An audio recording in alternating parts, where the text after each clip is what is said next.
అసలు క్యాబినెట్లో జరిగింది మీకు ఎలా తెలిసింది అనేది ఒక పాయింట్. రెండోది అది అడుగుతుంటే హరీష్ రావు సవాల్ చేస్తే హరీష్ రావుని రమ్మంటే కొప్పలీశ్వరం పంపడం ఏంటి అనేది రెండు. అవన్నీ కూడా ఇంటర్నల్ అంశాలుగానే చెప్తున్నారు. రోడ్డు ఎక్కిన అంశాలను కూడా దయాకరగా అవి వదిలేద్దాం, కానీ క్యాబినెట్లో జరిగిన అంశాన్ని మీరు పట్టుకున్నారు. ఎలా తెలుసు మీకు అంటే? ఇక్కడ సీరియస్ టాపిక్ ఏది? క్యాబినెట్ అంశాలా లేకపోతే ఎవరికి ఛాలెంజ్ ఎవరు వచ్చిర్రా? ఫస్ట్ అది చెప్పండి. ఎవరికి ఛాలెంజ్ ఎవరు వచ్చిర్రా అంటే నేను ఒకటే చెప్తా. రేవంత్ రెడ్డి గారు కూడా ఎన్నోసార్లు ఛాలెంజ్ చేశారు. కేటీఆర్ గారు రాగానే మళ్ళీ రేవంత్ రెడ్డి గారు రారు. రేవంత్ రెడ్డి గారు రారు. కుర్చీ వేసి మరీ కూర్చున్నాం. లేదు లేదు మేము కాదు, రేవంత్ రెడ్డి గారు చేస్తే సవాల్కే కేటీఆర్ వచ్చి కుర్చీ వేసుకొని కూర్చున్నారు, కానీ రేవంత్ రెడ్డి రాలేదు. ఇవాళ నేను కూడా అనొచ్చు, కొప్పులీశ్వర్ గారు మీకు నామోషిగా అనిపిస్తుందా? ఒక దళితుడు రాగానే ఏహే నేను దళితుని ఫేస్ చేయను. సో ఈ డిబేట్ లకు నేను ఇంకోటి కేసీఆర్ గారి పేరుని తీసుకుంటే మంచిగా ఉంటది అనేసి అనుకుంటే నా విఘ్నత, నేను సోనియా గాంధీ గారి ఏజ్ గురించో ఖర్గే గారి ఏజ్ గురించో వాళ్ళ పొలిటికల్ యాక్టివ్నెస్ గురించో నేను కమెంట్ చేయను. అది మా నాయకుడు యాక్టివ్గా ఉన్నాడు.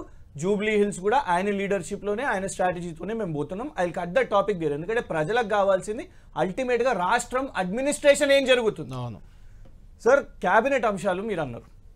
ఒక మంత్రి ఎవరైతే వాళ్ళ ఇంటి ముందు పోలీసులు వెళ్ళి అరెస్ట్ చేయడానికి వస్తారో మరుసటి దినం క్యాబినెట్ మీటింగ్ అయినప్పుడు ఆ మంత్రి రాకపోతే ఏం ఆలోచిస్తారు సార్ ఈ స్టేట్? మనం అందరం అమాయకులమా? యాజ్ అ మీడియా మీరు అనలిస్ట్ కాదా? ఎవరిని పిచ్చోళ్ళని చేస్తున్నారు మీరు? క్యాబినెట్ మీటింగ్ పోకుండా మీనాక్షి దగ్గర చర్చలు కదా. అది కూడా మనం అడగొద్దంట. అది కూడా మీకెట్లా తెలుస్తుంది? బహిరంగంగా రాష్ట్ర ప్రజలు ఇవాళ టీవీ స్క్రీన్ లో చూస్తున్నారు మీ తమాషాని. రోడ్డు మీద పడి కొట్లాడుకుంటున్నారు. మీరు ఢిల్లీలో పోయి కొట్లాడుకుంటున్నారు, ఢిల్లీలో పంచాయతీలు పెట్టుకుంటున్నారు, ఇక్కడ రోడ్డు మీద కొట్లాడుతుంటే మీకు ఎట్లా తెలిసింది? ఇక్కడ లోపట ఏం లేదు, స్పై క్యామ్ ఏం లేదు, ఎవ్రీథింగ్ ఇస్ ఆన్ రోడ్డున పడ్డది మీ ప్రభుత్వం. ఢిల్లీలో పోయి కాళ్ళ మీద పడ్డది మీ ప్రభుత్వం. ఢిల్లీ వాళ్ళ ముంగట మోకరిల్లేదు మీ ప్రభుత్వం. అది మీనాక్షి నటరాజన్ కానివ్వండి, కేసీ వేణుగోపాల్ గారు కానివ్వండి. అరే మైక్ ముంగట ఎన్ఎం శ్రీనివాసరెడ్డి గారు మాట్లాడుతున్నారండి. డైరెక్ట్ గా చెప్తున్నారు, ప్రజల్లోకి పోలేము, 1,00,000 రూపాయల పనులు కూడా చేయలేము. ఏ ముఖం పెట్టుకొని జూబ్లీ హిల్స్ ప్రజలను మోసం చేస్తారు? రేపు చెప్పండి మీరు. ఇలా 1,00,000 రూపాయలు కూడా మేము ఖర్చు చేయలేము, అభివృద్ధి చేయలేము అన్నప్పుడు you do not have a right to ask vote in Jubilee hills. అది చాలా క్లియర్గా ఉన్నది. సార్ ఇంకోటి చెప్తాను, ఇవాళ ఓపెన్ గా ఇవన్నీ వచ్చినప్పుడు మీరేం చేస్తున్నారు? వాటిని దాచిపెట్టే ప్రయత్నం చేస్తున్నారు. ఇది మా ఇంటర్నల్ అంశం, కొండా సురేఖ గారిది మా ఇంటర్నల్ అంశం, ఇది జోక్ లాగా ఉంది. ఎవరు ఆ జోక్ చేసింది? ఎవరు? స్వయాన మంత్రి కుమార్తె కదా.